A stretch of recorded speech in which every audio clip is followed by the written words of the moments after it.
Introducing the Poet Life Podcast. Go check it out today on your favorite platforms, including iTunes, Apple Music, and the website, thepoetlife.com.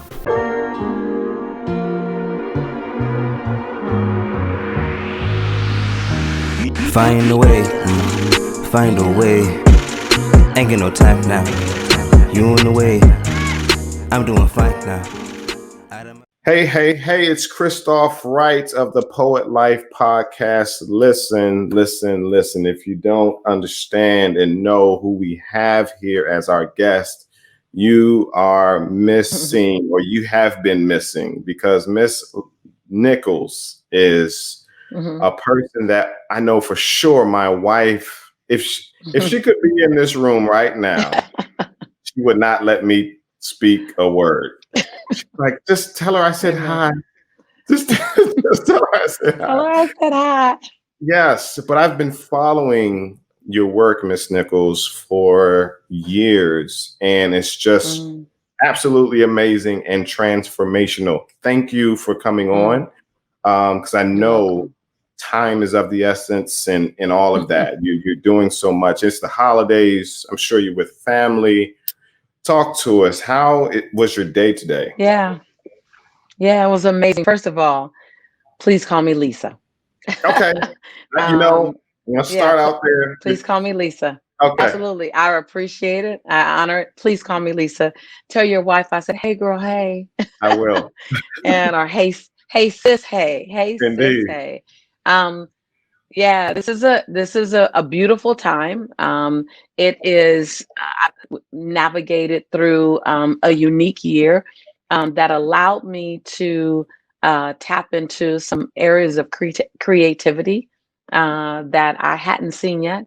We'll talk about a lot of that during our time together. I'm excited because I made several major knee-knocking, teeth-chattering moves this year. And one was that I relocated my life. I relocated my life chasing love to the Bahamas. Beautiful. And so when you ask me how was my day today, my day was wonderful because I have a home here in San Diego, and I sat on my couch here for the first time since I've been back, and I found myself in awe of the story that I get to tell so far, in gratitude for. I even brought myself to tears just sitting on the couch, looking at, wow, I'm so grateful for the opportunity to serve and to wake up to what does Lisa want? What does, I'm a server. I love serving. And so I think there was a window of time in my life. I'm sure there was a window of time in my life when I'd mastered service, but I needed to master service of Lisa while serving others. Wow. And so today, sitting on my couch, I realized that this was my couch, but it's not where I live anymore. And I don't live here anymore because I gave Lisa a chance at love. And I said to my son 17 years ago, I'm going to live near white sand beaches and clear waters. I'm going to live on an island. I was just talking. And I'm visiting my home because I live in the paradise that I wanted to live in. And I gave Lisa a chance at love while building a legacy. And so it was a very, I won't use the word interesting because that doesn't define it correctly, but it was a very reflective, emotion-filled day of gratitude and awareness, and giving myself a second chance 1,000 different times. Sure. It came full circle today. Yeah. Beautiful. Now you speak of you gave yourself a chance to love, and I guess congratulations are in order. I follow you. Yeah, they are. On Instagram. I just gotta say the backstory real fast is he's been my friend for 10 years, and he is the dude that sat and listened to me talk about all the other dudes that weren't working well for the last 10 years. And when I realized hey, he's consistently been there. I literally called him after reading all of his texts. I sat up one night and read all of his texts, and I said, I, I think, I think, I think he. I'm not Yeah. sure. And so Yeah. I waited until 3 a.m. my time, Pacific Standard Time at that time in my life. And it was 6 a.m. his time. And I called him and I said, like seventh graders, I said, do you, do you, do you like me? I kid you not, Christoph. I could have sent the letter check, yes, no, maybe, all Wow. the boxes. I said, do you? And I stuttered. I literally stuttered. And I Wow. realized that I had a chance to build a relationship with my friend. And I was always attracted to him, but I was a single mom CEO when I met him. And Mm. both those things, being a mother of a middle school student at the time and being a CEO took all my energy. And so Yeah. in September, for his birthday in September, he proposed to me. He said that Wow. was the gift to himself on his birthday. So Oh, I didn't know it I'm was super his excited. birthday. Oh, that's It pretty was his good. birthday gift to himself. Yeah. That is absolutely amazing. Congratulations. Awesome. Awesome. Well, Thank you. that's definitely a chance at And love. I don't know if you saw my I don't know if you saw my post, but I got on social media and I started my message with I'm 54 and I've never been married. I didn't try to hide that, and because I was celebrating every single man that had been in my life over the last 34 years that helped me to get clear on who I was becoming, and what I wanted. Yes. Yes. And I thanked every tear. I thanked every joyous moment. I thanked everything was perfect because it led me to this moment. So a lot of women over 40 who were single felt liberated and felt inspired because I was Mm. willing to say, I'm 54 and I'm getting married for the first time and I'm supposed to be right here. And you're marrying your best friend. And I'm marrying my best friend. That's the way it's supposed to go. Yeah. You best friend, Yeah. and it transitions to It where it's did. It supposed to did. go. Indeed. Yeah, Yeah. we had a friendship, and even if it's not your best friend, have a friendship. Our Sure. friendship is our foundation. Like he's my friend, and so I can relax. He's my safe space. He's my cave that I climb into, and I sit and I let all my dreams, aspirations, fears, limiting beliefs, desires. I let all them out because I know they're safe. Hmm. Okay. I love it. I love it. Um, so currently you're in San Diego.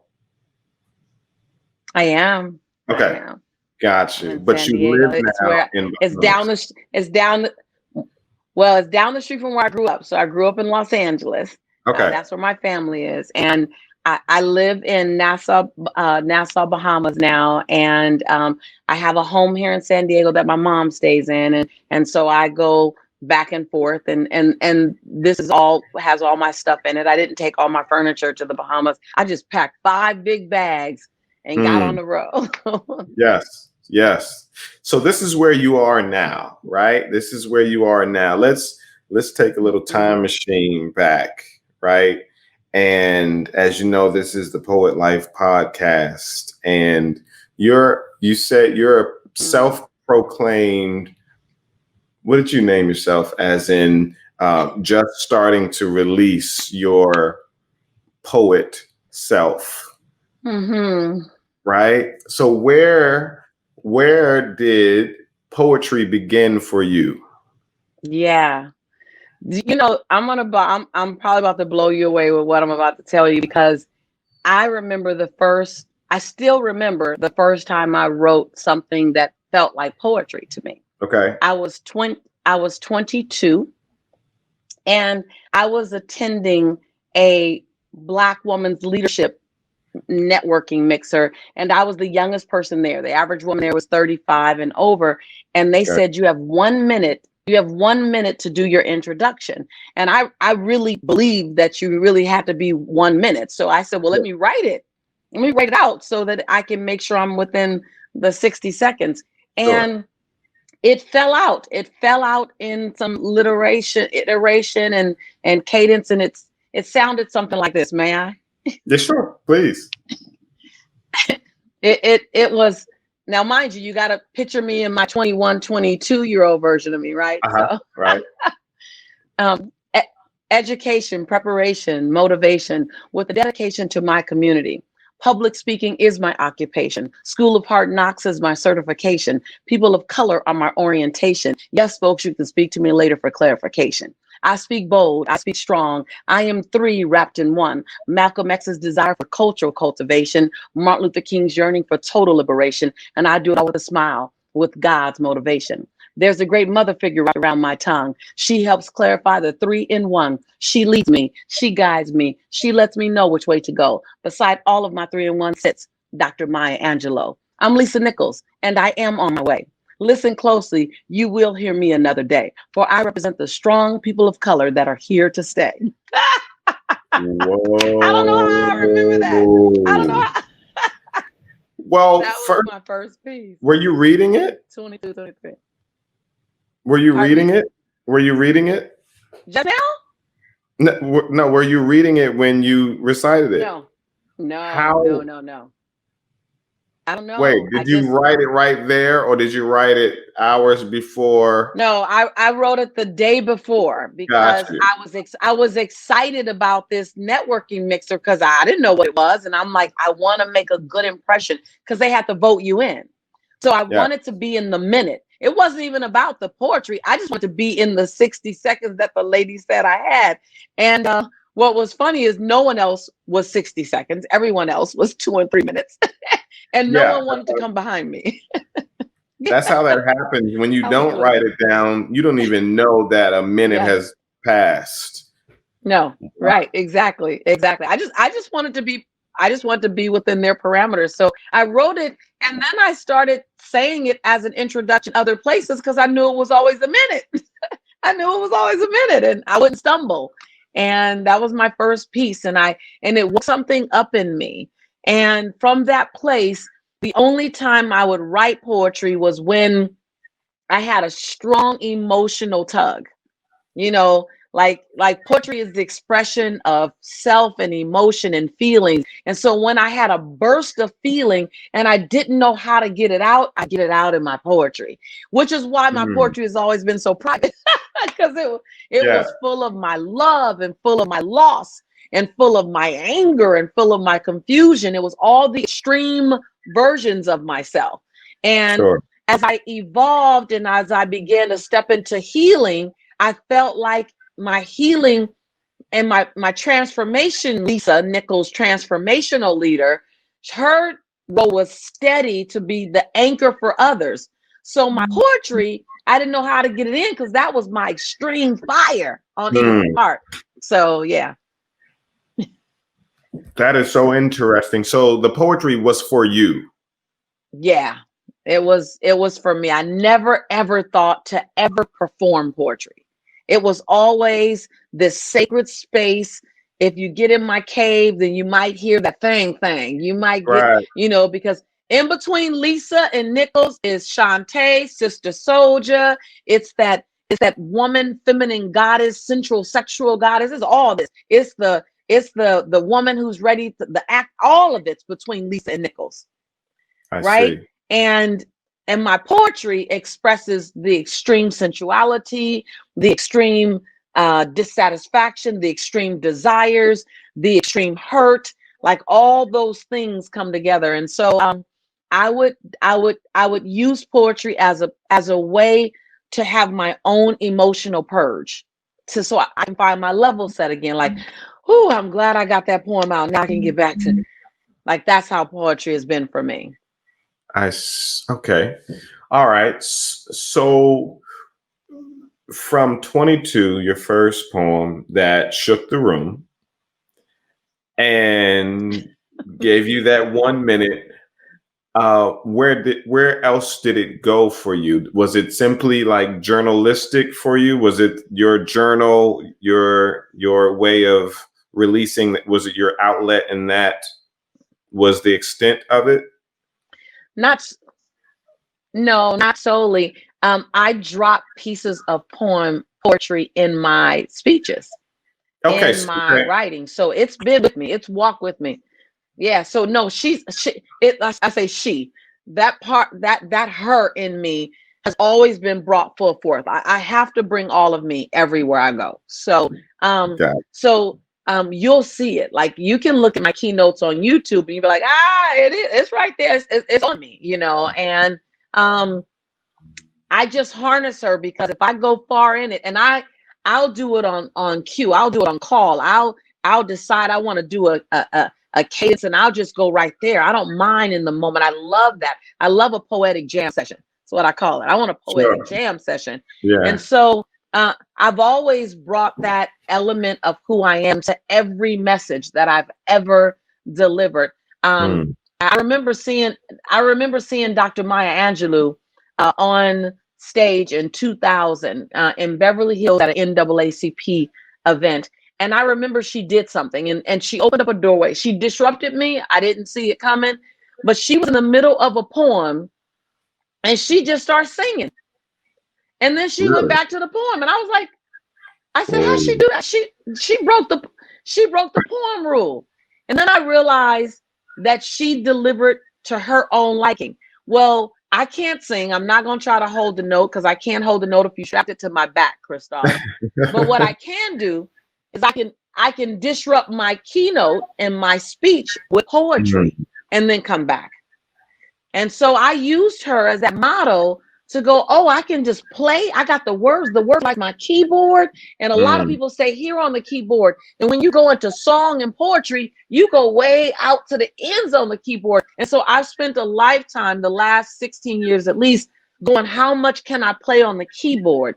Can I interrupt a message with a piece of poetry, interrupt a message with a series of questions, interrupt a message with carefrontation, not confrontation, but carefrontation.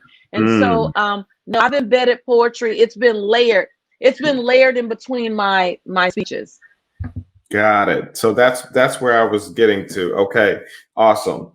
Now, so here, let's go here with you becoming. What do you consider yourself as it relates to transformational and leadership and what you teach? What does that look like? I'm not sure what that question is. I know what's in your bio, right? Yeah. Right. How did you get to that? I can tell where you're going with this, and even the lead into it is a little uncomfortable for me. I am a servant leader. I'm very clear, and I'm not saying that to minimize my contribution, but I'm saying that to own the assignment on my life. I'm a servant leader. Like I tell people when they talk about how influential I am, I say, well, what's funny is if I am influential to any degree, it's because I was obedient and I surrendered, which in the art of war, those two words exemplify weakness, but in the art of spirituality, it's my strength. It's my superpower.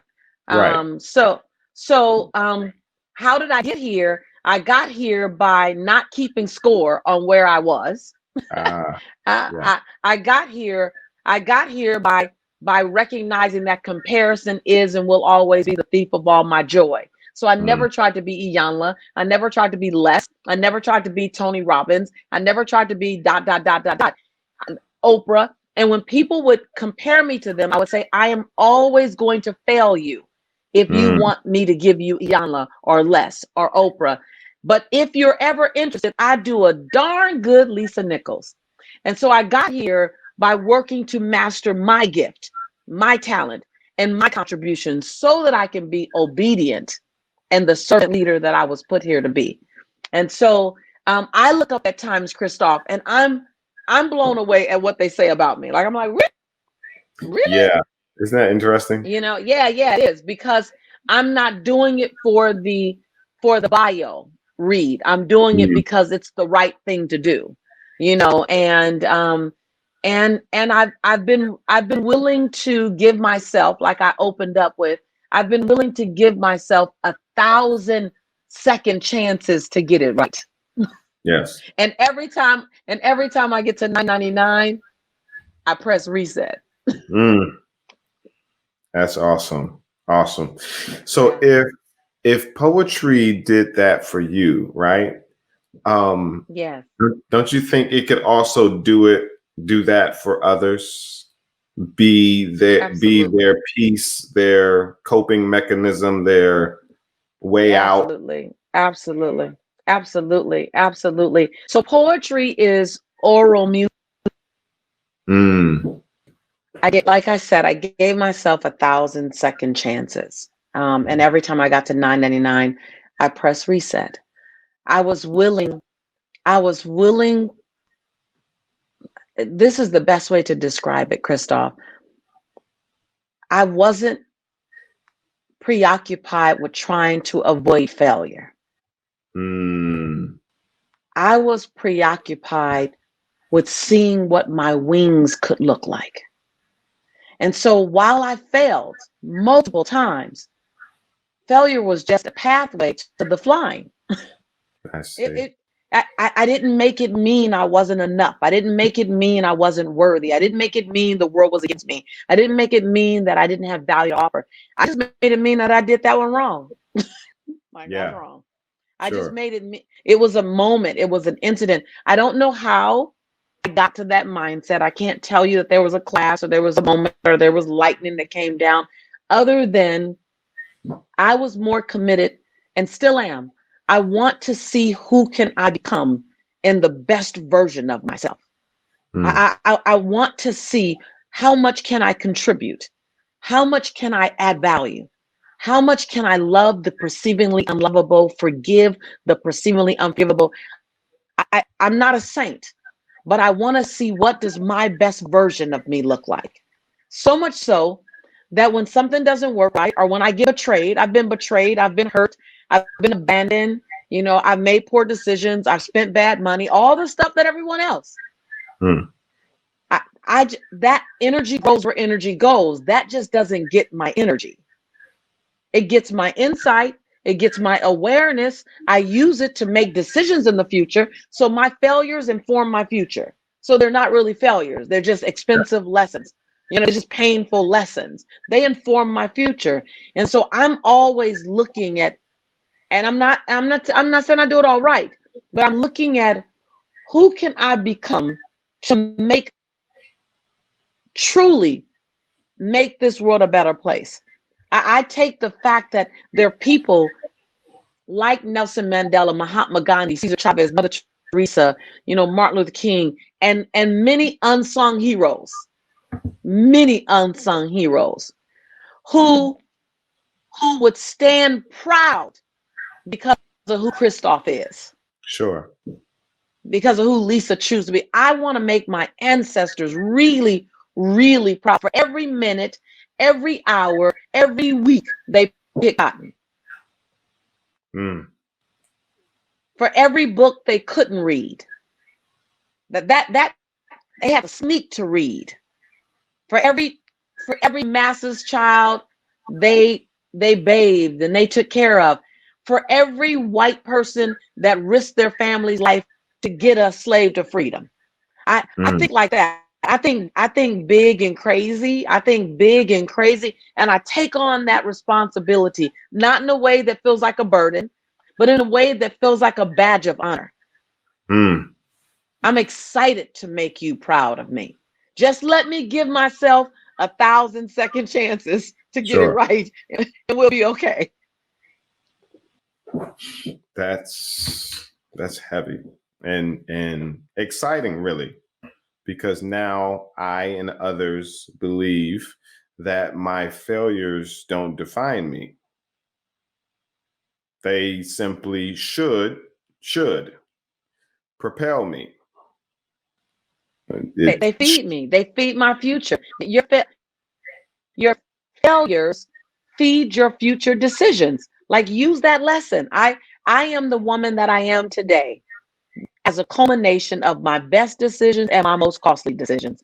I am a woman, and if I didn't have my most costly decisions, quote unquote, my failures, I wouldn't be this woman because they help my humility, they help my discernment. So I embrace all of it. indeed, Yeah. Yeah. So let me ask you this. What made you believe that now was the time for your poetry to be Ugh. presented in this way? There was no analysis of Mm, now being the time. There was if I don't do it now, shame on me.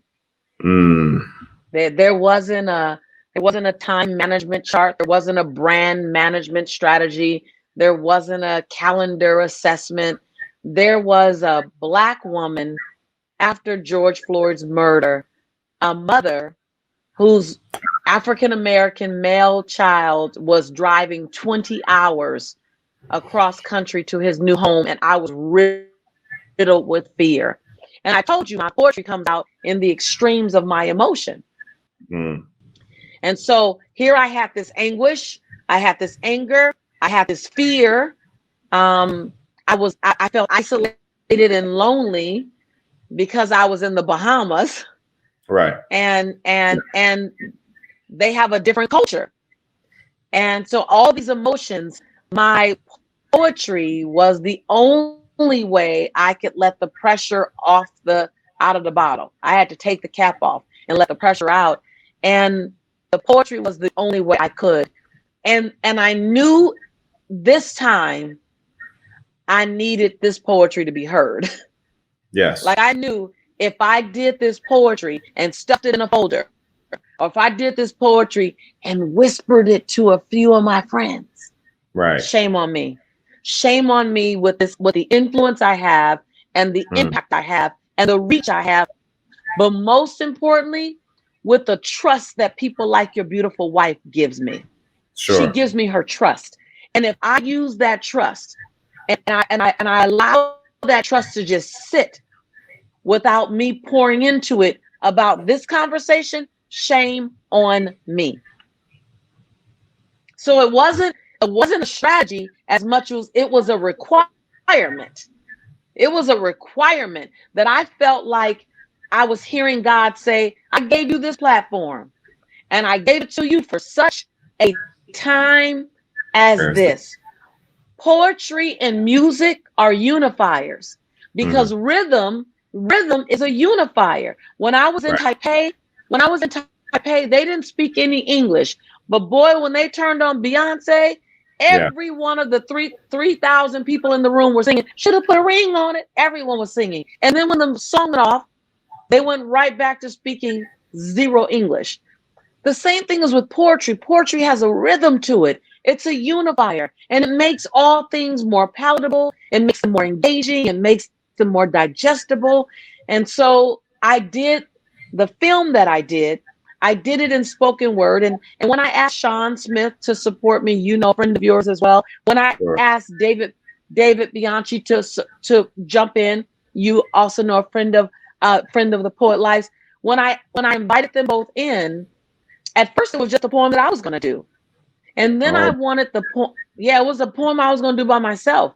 And then I said, let me invite Sean in because I want to talk to a white person. I don't want to mm, talk about white people. I don't want to just talk to Black people. I don't want white people to just talk to themselves. I want to talk across the cultural line. And so then Sean and I decided, let's do it in spoken word because that's the freedom. Then I said, really, the Black man and the white man, there's this embedded tension between them. And so what if we can create a piece that allows that tension to be seen and to be felt, but then we can transcend the tension in front of the sure. camera's eyes? That was Right. an exciting possibility for me. So that's how all three of us got into this spoken word piece. It kept having its layers. And it started with just me as a Black woman saying, and as a transformational leader, and as a change agent, saying, let me lend my voice to this journey, to this time in history. And then it grew from there.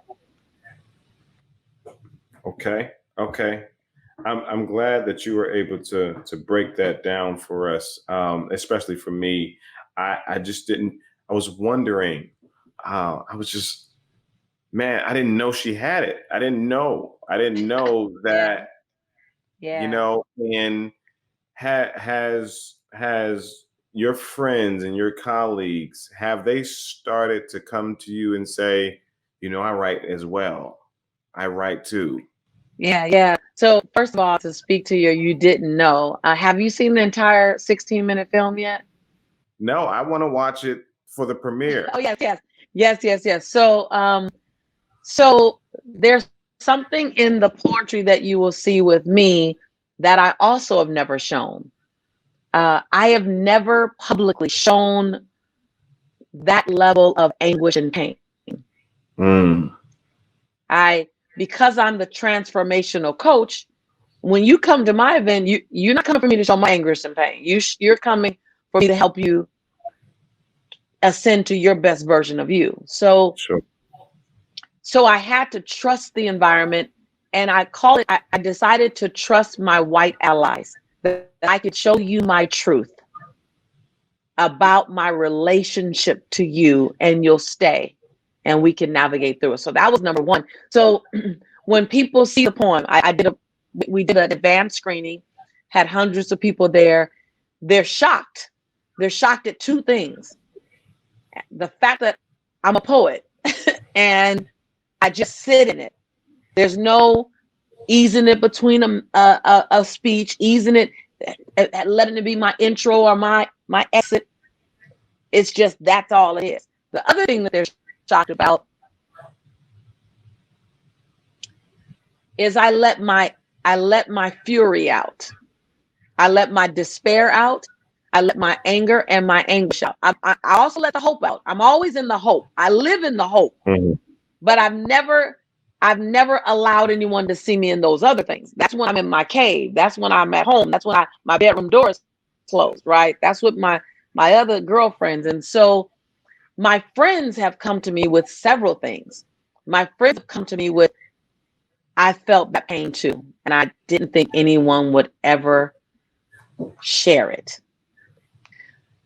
My friends have come to me with, I didn't know you were in that kind of pain. Wow. But thank you for trusting me. And my friends have come to me with, I write poetry too. Mm, And mm. I've never shared it with anybody. So yes, they have said that, and the other eye-opening experiences they've had from the movie. Sure. So now that the poet is out the bag, not the cat, the poet is out the bag, She's right? out. She's out. Indeed. I'm Yeah. coming out. I Yeah. want the Because you world can't to go back. know. You Got can't to go let back me into the show. bag. Yeah. Yeah. Exactly. I'm So coming out. what's your plan to incorporate? I know you incorporate it into your Yeah. speeches, right? But into your healing process for Yeah. others. Yeah. So many things are turning in me right now, Christoph. So many things.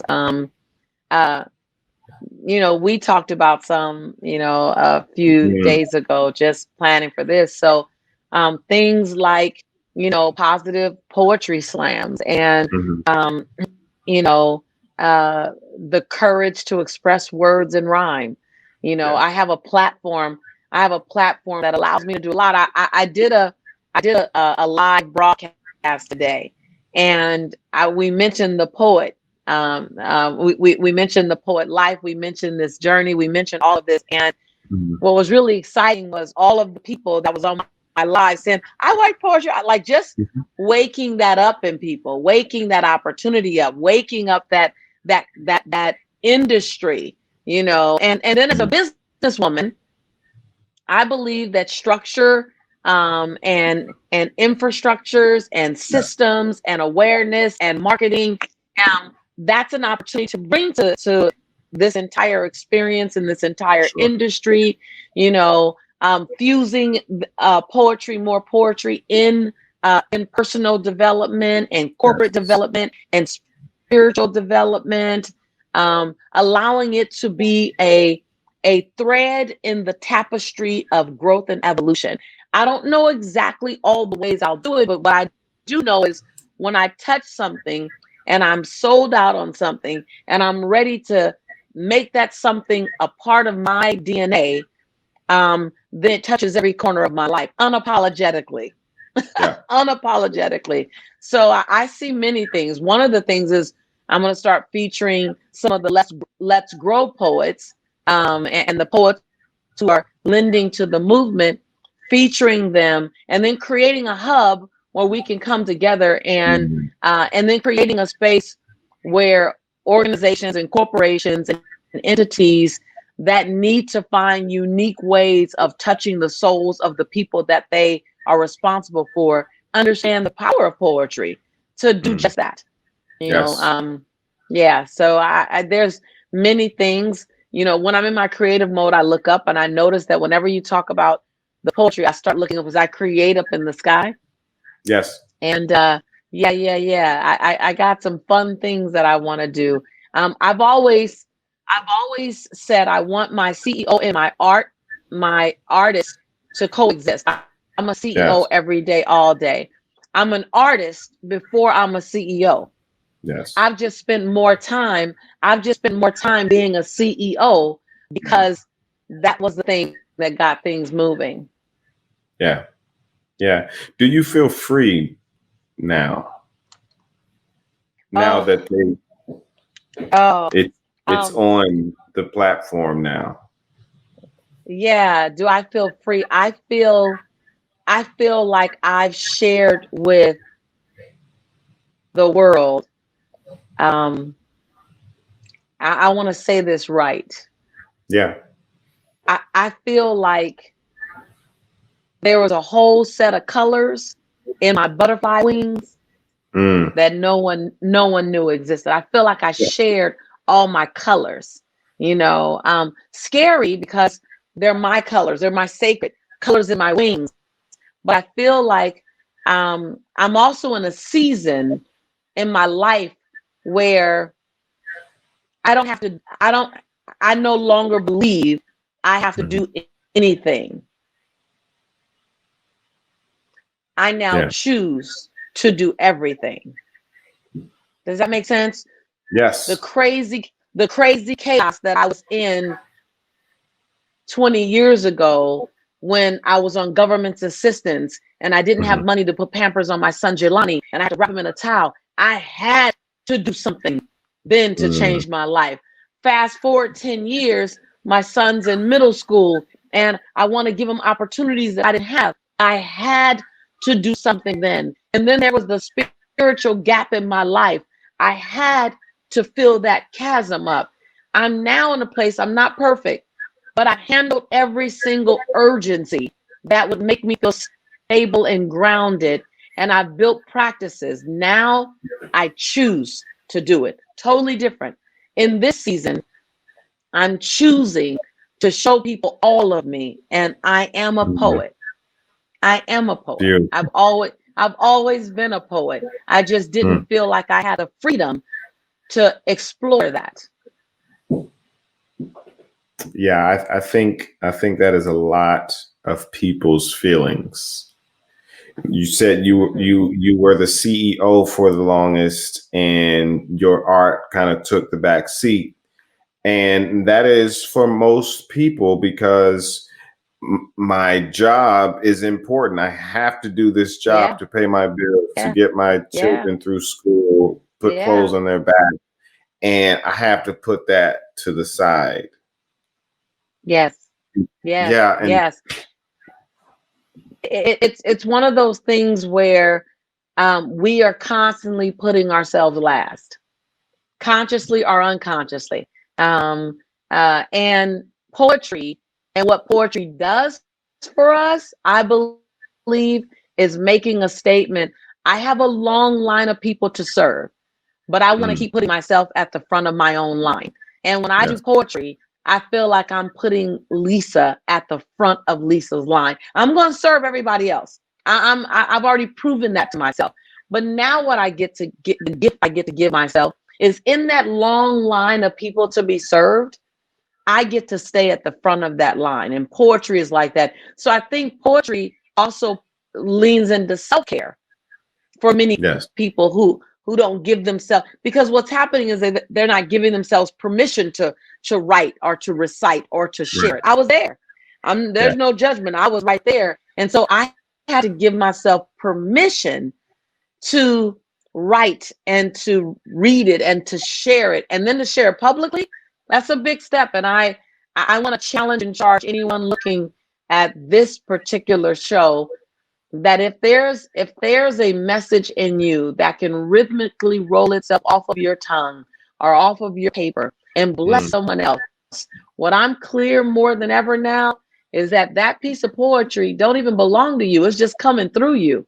It's yours, but it belongs to the people that are going to be blessed because of it. And so I'm getting more and more clear of that. And I too was a closet poet. So Yeah. You said something, and one of my close friends, Orville the poet, he said, I'm not sure who said that to him, but he said, the gift that was given to you wasn't for you. yes, It's a gift for you to give to someone give to else. someone else. Yes, I completely concur with that. If I can Yeah. pause you one moment, I just want to plug my phone in. I got the you in trouble, plug it in sign. So I just want to plug Yeah. it in. Yeah. Let me at one. Are you getting a beep beep in your earphones, or are you Nope, set battery wise with your headphones too? Okay, I'm set, cool. and I can open it up so I can actually see what it is on screen. You know how you All open right. it up and it'll tell you.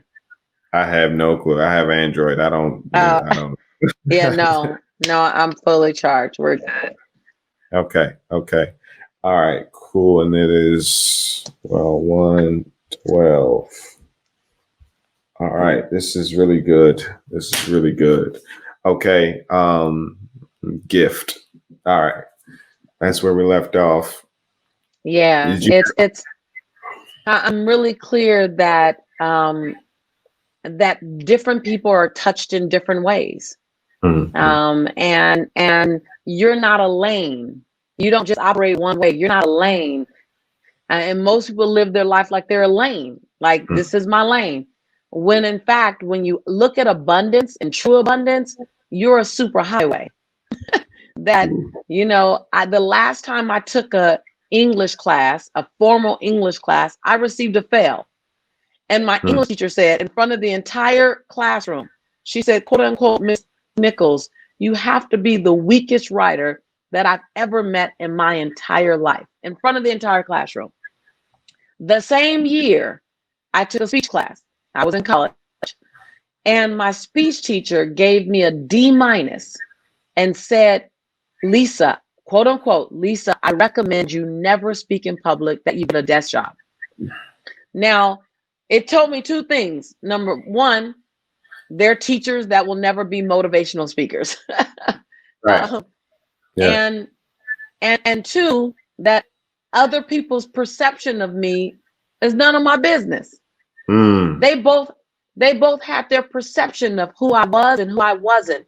And oftentimes we begin to sit our limiting beliefs in what we are afraid other people might think about us. Poetry is so personal. It's personal. Poetry is a feeling. And a lot of times I know I didn't let it out because I didn't know what people would think of me or what they would say about me. The sensuality in my poetry, the intimacy in my poetry, the rough ruggedness in my poetry. I didn't know. And what I realized is that I was robbing everyone that could gain value from my poetry in fear of the few or maybe the many that may not love it. And when I realized, wait a minute, it's not my job to manage the assessment of me. It's my job to be obedient to the gift that's coming through me. Yes. Yeah. So I've always thought this, everyone has a gift, right? And everyone has a purpose as well. Each person could be going through something and praying to God please send something to help me, save me, from this Yeah. anguish, right? And what a lot of people don't understand is they actually have a gift that was given to them that actually could save them from where they are, or even Right. an idea, Yeah. right? I'm down, Yeah. I don't have any money, but you don't know that that idea that you've been sitting on for years, Yeah. that's Yeah. the boat. Yeah. That's to save you Yeah. from Yeah. drowning. Well, and most people won't take the risk because they want to avoid the no, Right. right? And yeah, if you don't take the risk, you absolutely avoid the no. But if you never run and leap because you're afraid of failing, then you never actually see if you can fly. And there's so many grounded birds. There's Yes. so many there's so many grounded butterflies. There's so many grounded eagles. Like, you were born to soar. You may not soar the first time you leave the ground. You may have to practice your wings a few times, but you were born to soar. And it requires you to give yourself permission Yeah. to try it 1,000 times. And that's the same thing with spoken word. I think spoken word and oration and most arts are Yeah. so personal to us that we don't give ourselves permission to test it more, to put it out there more, to hear the no. Like, Right. go for the no. Don't plan for the no, but be prepared in case the no comes. That's okay. Like, Yeah. I tell people, I have more yeses than most. And I have more yeses than most because I actually have more no's than most. Right.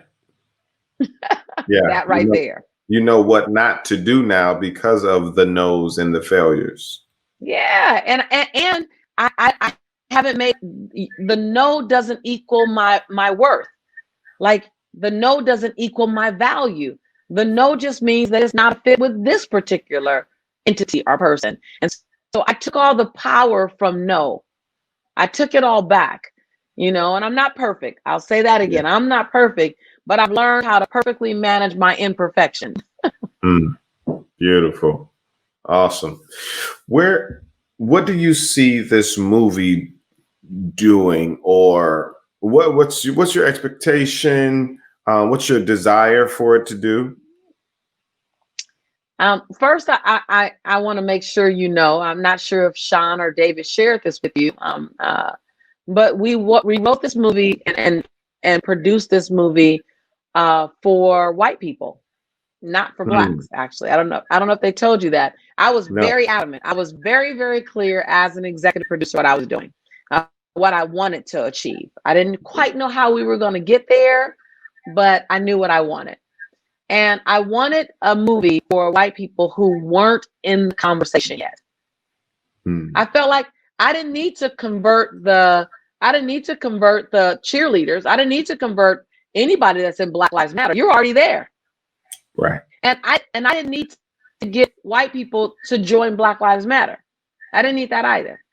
I needed to get the white people who were quiet and on the sideline. I needed to get them to at least stand up and say, I need to get off the sideline. That's it. I see.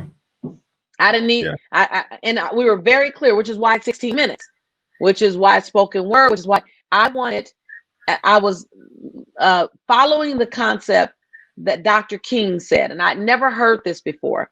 But I was doing all this research when all this was happening. I was researching Obama.org. I was researching, Black Lives Matter. I was researching Dr. King. I wanted to see, how would Dr. King handle this if he were here? What would he do? And I came across this quote that he said. He said, it's not the harsh words of our enemies that we'll remember in history. It's the silence of our friends. Mm. And I wanted to create something that would help our friends, our allies, our sisters and brothers who are white, who actually care, who actually want to do something, but they're immobilized on the sideline, either out of shock, out of shame, out of fear, out of doubt. They're just on the sidelines. I wanted to create an invitation and a call and a challenge for them to get in the conversation in whatever way they need to get in. Just get on the field. Because you're in the stadium, in the chair, Right. does not put you on the field. And I wanted to do it in such a way that left their dignity intact. Sure. I wanted to do it in such a way that didn't slap them around with shame. Sure. It did say, you need to hear this hard truth. And there's no way for me to sugarcoat this truth for you. And I want to trust you with this truth. And so that was the truth I gave them. That was the truth David gave them. And so I had to tell you that in order to answer your question. Sure. Because optically, you can look at this film and say, oh my God, this film was for everybody, while everyone can fit in the film. What I love is when Black women see the film, they say, sister, you represented us in that film. Like they're sobbing, like, I can't believe you said it all. You went there. And when Black men see the film, I love how they say, wow, like, yeah, that's how I feel. That's what I'm thinking. And when our brown sisters and brothers see the film, they're like, you spoke for us. So I know we all can fit in it, but I directed the film for our white allies to say, hold on, let me find my place in the conversation actively, not optically, but actively.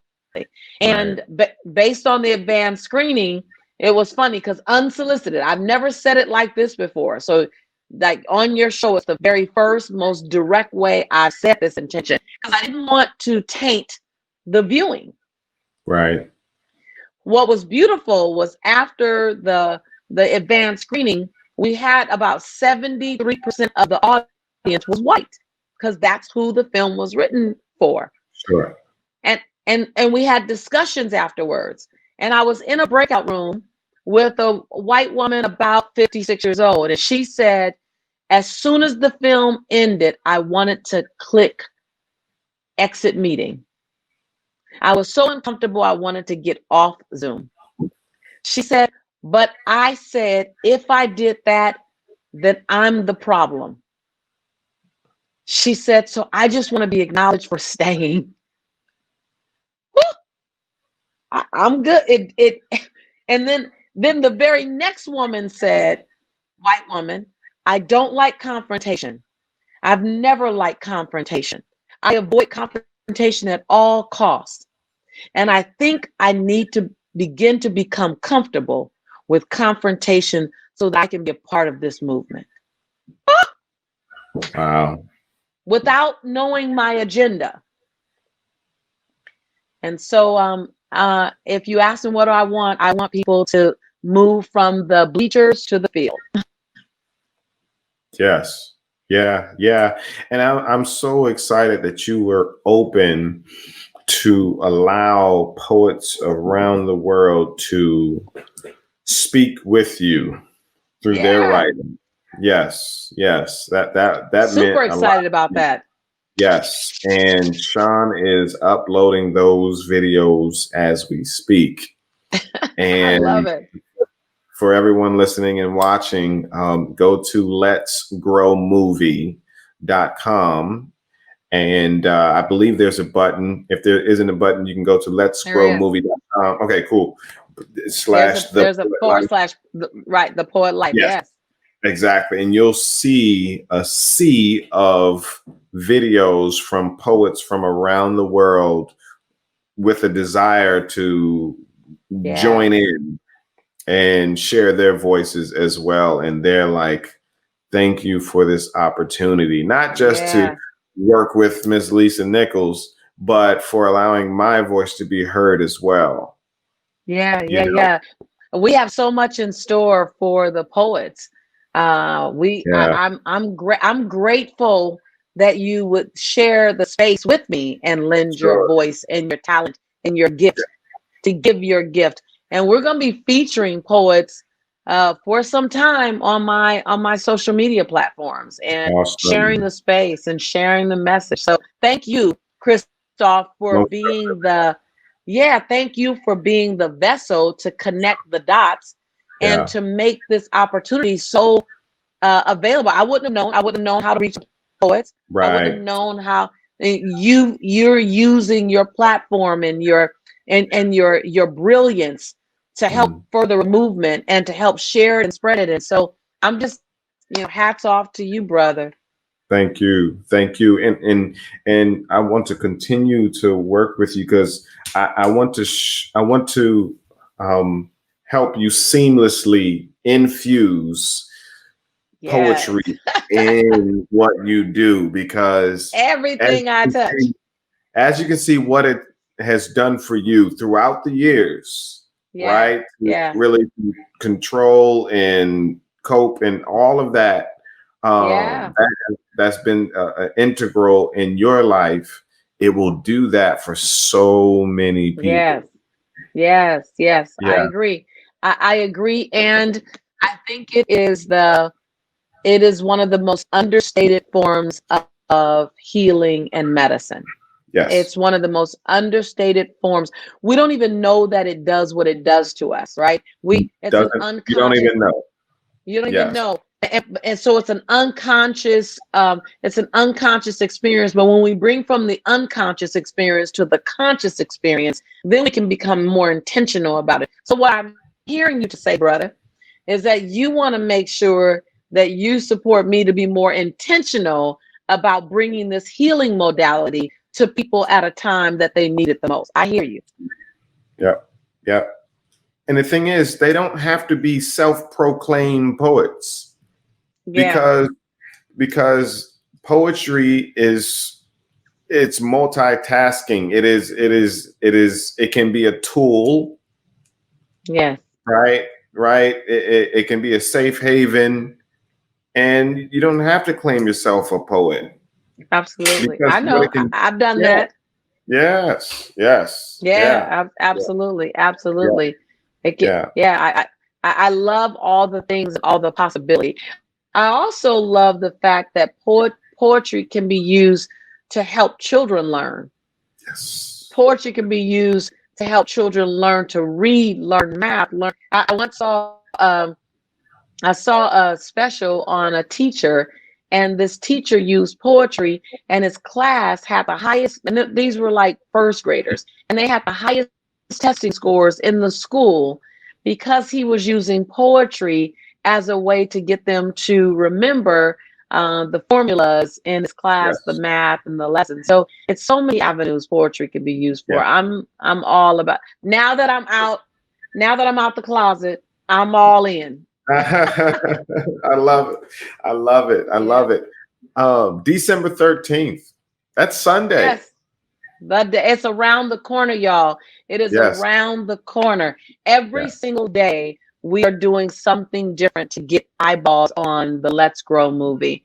Mm. And every single day, we're asking you to share. I was just on a social media live today, and this woman said she shared it with 700 people. And what I love is we have so many different trailers that you can just push the trailer out and say, have you seen this? Have you seen this? And if you think grassroots doesn't work, grassroots is the way. Telling Right? you. It's the way we've gotten everything done. I Yeah. remember hearing Oprah say in 2007 when I was on the Oprah show, she said Mhm. she was in South Africa helping to build the school that she built. And she said 10 different people in the same day asked her the same question. Have you seen The Secret? Have you seen The Secret? Have you seen The Uh, Secret? yeah. She said, as tired as she was that night, she knew she was going to do one thing, and that was watch The Secret. I never forgot that. I never forgot how people just asking, have you seen it? You should see it, made a difference in probably one of the busiest people I've ever Mhm. met's life. And so grassroots is possible. So we're asking everyone to be a grassroots change agent with us and point people to the Sunday matinee with a mission of Yeah. purpose and possibility. It's a 16-minute matinee film with a mission. And Mhm. it's gonna be a big day. It's gonna be a world premiere. We already got some heavy players on board helping Mm. us to promote it. I mean, A-list actors, Grammy winners, Oscar winners. Like literally, we got some people that when I saw that they joined, they're like, I'm happy to get this word out. I was like, oh my God.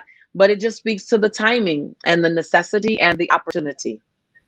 Beautiful. Beautiful. Everyone listening and watching and also reading on the blog, go check out, let me put that up right now, letsgrowmovie.com. All right. Look at the trailers. Yes. Yes. Check out the trailers.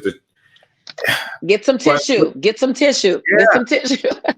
But look, we didn't even, and before we go, we didn't even touch on David Bianchi and Sean Smith and their brilliance in what they've been able to do and make it a Hollywood style, not just poetry on video. You made a movie out of spoken word. A movie that already been accepted into a Canadian film festival, and is currently lining up to be nominated for a couple of awards. Like, who would have thought? Like, we didn't do it for that. We did it because it was the right thing to do. But it's of that quality. It's a movie. Like, it's riveting. I'm blown away. I gotta tell you, I went into it thinking I was gonna do it. Sean and I, this is the joke. Sean and I were gonna do it on Zoom. Yeah, he told me that. And then we met Dave, and he was like, I mean, if you're interested, if you're, I was like, I said, how does Zoom sound? He was like, meh. Right.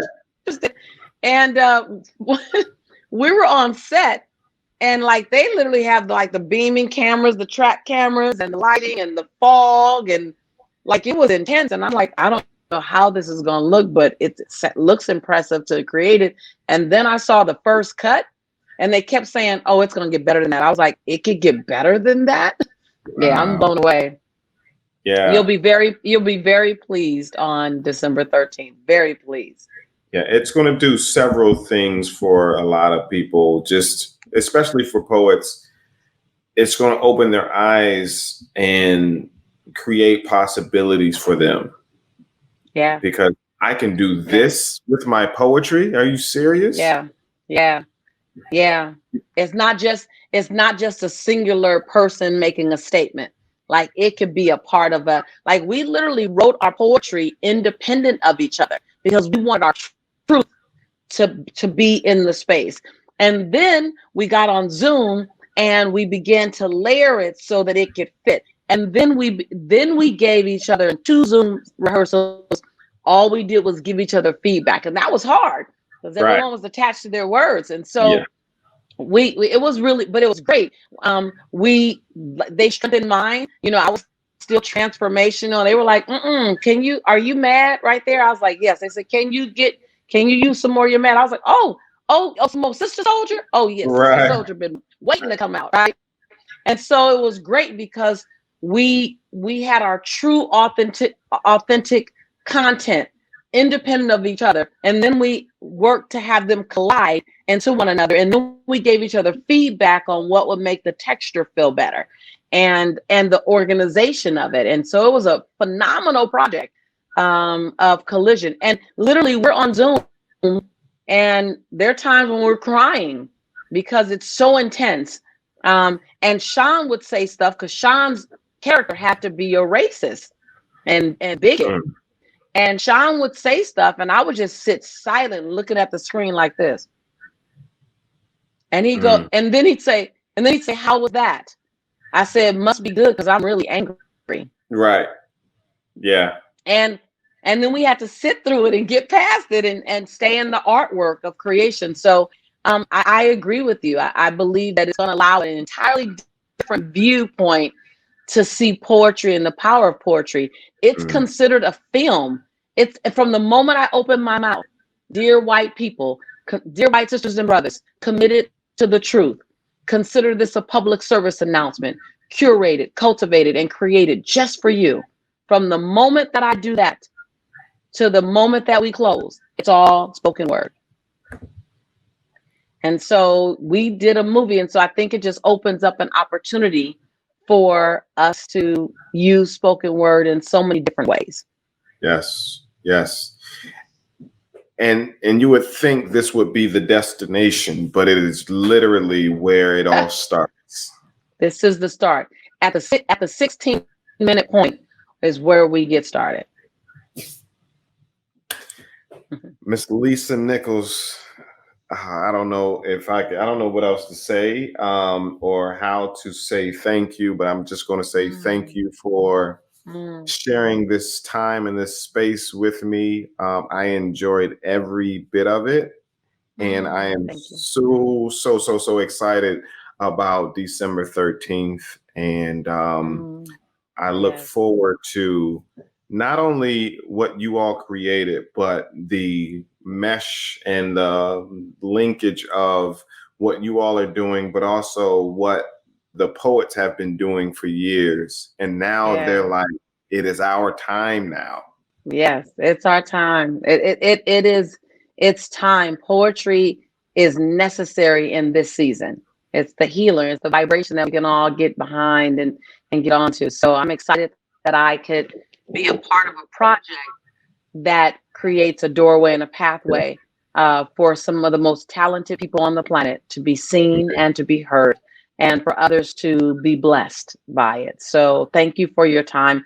Thank you for what you do, brother. I love the way you show up. I love your intention and your intentionality. I'm proud to stand beside you as a woman and as a Black woman, as a sister in the journey. I thank you for the way you show up and the way you show out and the way you show us. Thank you. Indeed. Listen, everybody, thank you all for joining us here on the Poet Life podcast. Leave here and go straight to letsgrowmovie.com and get your $4 and how much? $4.75? 95 cents. $4.75. That's it, you know, and support. It is going to the building of what's to come. And so you will definitely see that as an investment. And look, the Poet Life podcast, it is Christoph Wrights, but also it is Miss Lisa Nichols. You all have a great night. Thank you so much. Introducing the Poet Life Podcast. Go check it out today on your favorite platforms, including iTunes, Apple Music, and the website, thepoetlife.com.